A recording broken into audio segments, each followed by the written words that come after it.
All right, so to get started, we're going to start with a brand new drawing. So I'm just going to go up to the File menu. After you've opened Illustrator, just go ahead and open it up.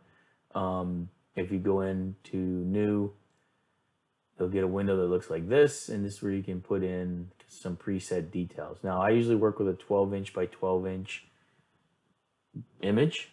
That kind of gives me some relative size of what I'm working with. So I know that if I'm using the Cricut, I've got about a 12-inch by 12-inch pad or mat that we can print on. So it's kind of a good starting point.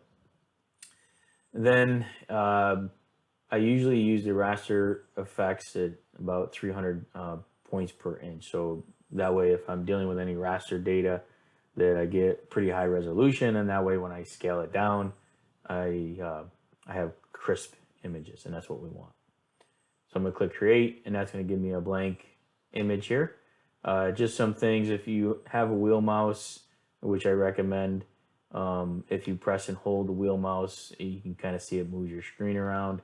If I roll it away or towards me, it rolls up and down. If you hold your Alt key and roll, it'll zoom in. So I'm holding my Alt key on the keyboard and I'm rolling my wheel. That lets me zoom in. Okay. So just some very basics of navigating around.